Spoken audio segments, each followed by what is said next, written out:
भाजप नेत्या चित्रा वाघ यांनी नितीन राऊत यांच्या भाषणातला एक व्हिडिओ ट्विट करत काँग्रेसवर टीका केली। तर दुसरीकडे देशाचे संरक्षण मंत्री राजनाथ सिंह आपल्या एका विधानामुळे चांगलेच चर्चेत आले। पाहूया या संदर्भातला आमचा हा स्पेशल रिपोर्ट। विधानसभेच्या रणधुमाळीत सत्ताधारी विरोधक यांच्यात आरोप प्रत्यारोपाचा सामना रंगलाय। भाजप नेत्या चित्रा वाघ यांनी नितीन राऊतांच्या भाषणाचा एक व्हिडिओ ट्विट करत काँग्रेसवर निशाणा साधला। काँग्रेसची संस्कृती नेहमीच डॉक्टर बाबासाहेब आंबेडकर यांच्या विरोधात असल्याची टीका चित्रा वाघ यांनी केली आहे। काँग्रेसची संस्कृती नेहमीच भारतरत्न डॉक्टर बाबासाहेब आंबेडकर यांच्या विरोधी राहिली आहे। एका भाषणात काँग्रेसचे नितीन राऊत सांगतात की केवळ जय भीम म्हटलं म्हणून विलासराव देशमुख यांनी मंत्री केलं नाही। जात असताना कॅबिनेट सुटली आणि एकनाथराव गायकवाड राज्यमंत्री झालेले होते।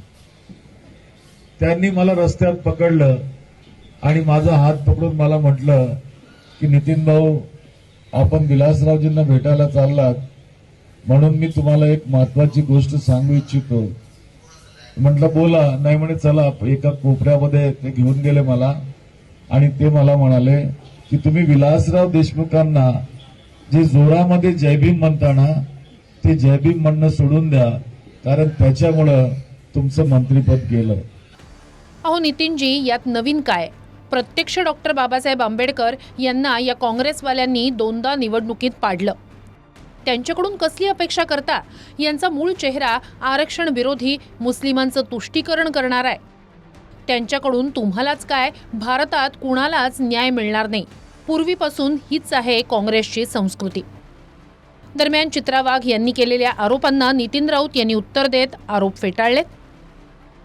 चित्रा वाघ यांचे आरोप नितीन राऊतांनी फेटाळले। जय भीम बोलणं हा माझा अभिमान आहे। निवडणुका तोंडावर आल्या की विरोधक फेक नरेटिव्ह पसरवण्यासाठी हवे तितके पैसे मोजतात। समोरच्याचं पाहिजे तितकं चारित्र्य मलिन करण्याचं धाडस करतात। अशी कूटनीती तेव्हाच सुचते जेव्हा विकासात्मक मुद्दे नसतात मांडायला। अशा भेकडांनी एक लक्षात ठेवावं, जय भीम हा नुसता नारा नाही, श्वास आहे माझ्यासह कोट्यवधी अनुयायांचा। काँग्रेस पक्षात वावरत असताना कुणीही मला जय भीम म्हणण्यापासून रोखलं नाही। विलासरावजींनी तर मुळीच नाही। या उलट त्यांनी माझ्या मतदारसंघात रुग्णालय आणि अनुसंधान केंद्र दिलं, त्याला डॉक्टर बाबासाहेब आंबेडकरांचं नाव सुद्धा दिलं। एकीकडे नितीन राऊत यांचा व्हिडिओ ट्विट करत चित्रा वाघ यांनी काँग्रेसवर टीका केली आहे, तर दुसरीकडे संरक्षण मंत्री भाजप नेते राजनाथ सिंह यांनी केलेल्या एका विधानामुळे ते विरोधकांच्या निशाण्यावर आलेत। पंतप्रधान मोदींनी बाबासाहेब आंबेडकरांचा भारतरत्न उपाधीनं सन्मान केला असं वक्तव्य राजनाथ सिंह यांनी केलंय। त्यांच्या वक्तव्यानंतर विरोधकांनी त्यांच्यावर टीका केली आहे। बाबा साहब भीमराव अंबेडकर गरीब मां की कोख से पैदा हुए थे।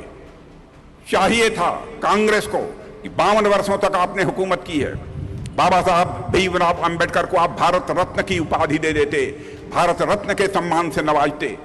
लेकिन कांग्रेस ने नहीं किया।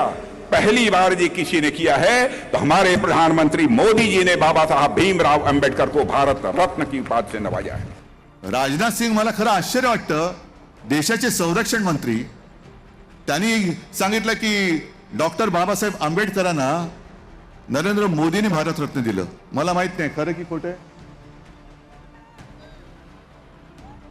नाही, कारण देशाचे संरक्षण मंत्री बोलतायत ना। उद्या ते असंही सांगतील की रावणाचा आणि कंसाचा वध सुद्धा नरेंद्र मोदींनीच केला, अफजल खानाला सुद्धा नरेंद्र मोदींनीच मारलं, कारण त्यांच्यासाठी तेवढाच एक आहे ना, एकच आहेत म्हणून ते सेफ आहेत।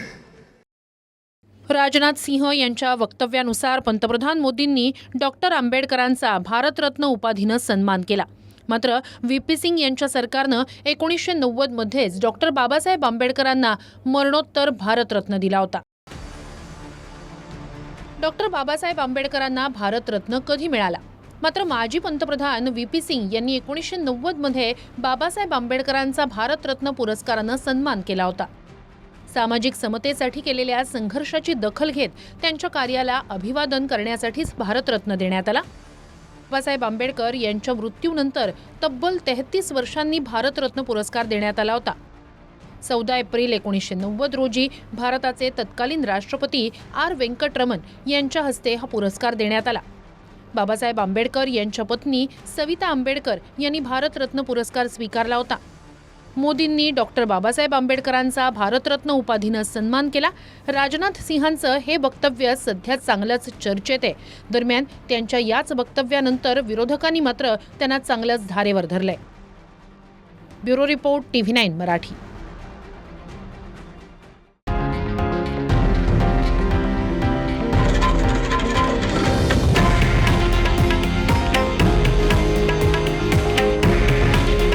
हे आहे देशातील नंबर 1 न्यूज नेटवर्क आणि आपण पाहत आहात TV9 मराठी.